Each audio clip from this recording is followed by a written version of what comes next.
Good afternoon, everybody. I'm Taylor Hull. Welcome back to the channel. Today is a very important day. Today, I'm trying to get your guys' help on my 2023 livery. So I've narrowed it down to two choices, and I'm going to go through what those are here shortly. But first, I'm going to go through a little bit of the background of why these choices are what they are.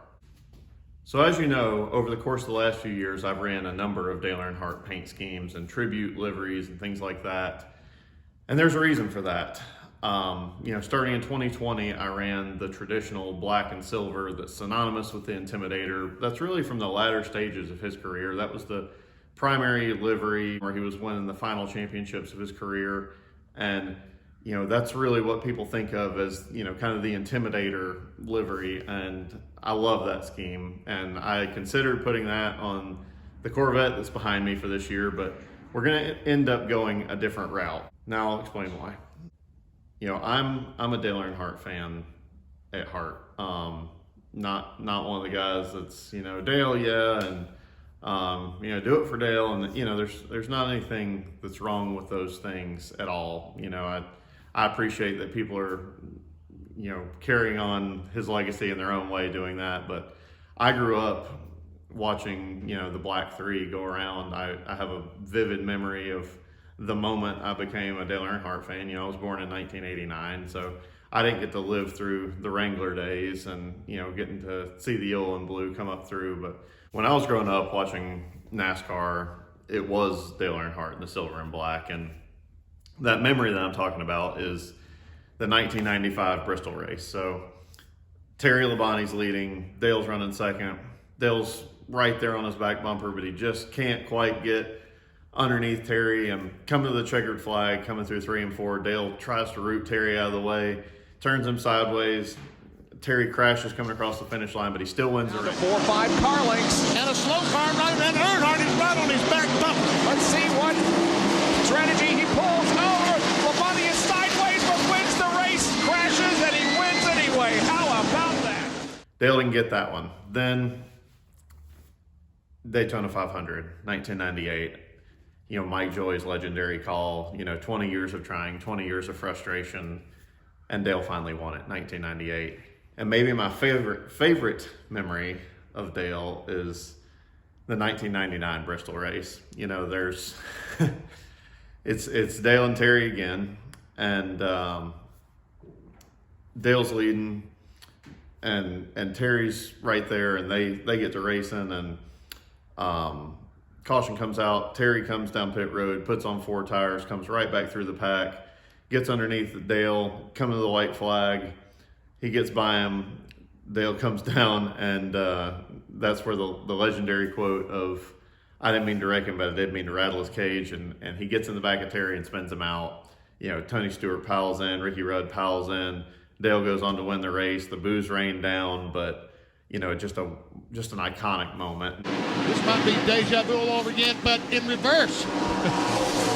And Labonte inside of Earnhardt. He taps him going into the third corner. He gets way down on the apron of the track, coming to the white flag. There's a leader change, and Labonte takes the lead. And meanwhile, Ricky Rudd trying to and Earnhardt spins him out. Oh, man. And Tony Stewart is involved in the crash, as is Mark Martin, Sterling Marlin, and several others. Dale Earnhardt takes the checkered flag. And that's, if there was a moment that really solidified, my feeling about Dale Earnhardt, it was there. It's a guy that came from places like most of us do.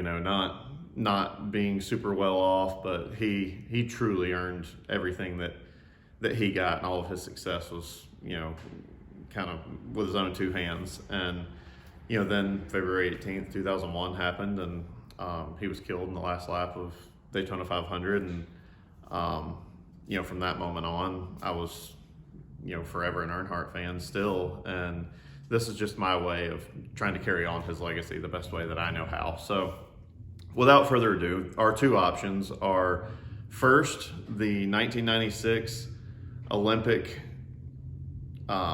Winston car, which was when the Olympics were in Atlanta, and I'm from Atlanta, so I've got a lot of connection to that. So I'll put that up on the screen now of when Dale ran it.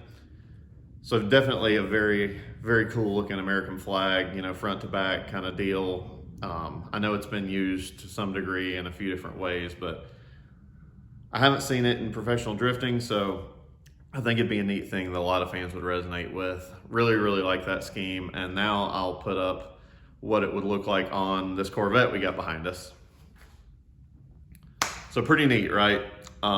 This one's gonna be a really tough choice for me, but you know, here shortly we're gonna be taking the wrap off of this thing. This is from the 1995 Winston, the silver and black kind of reverse of what the livery was most of the time during that time.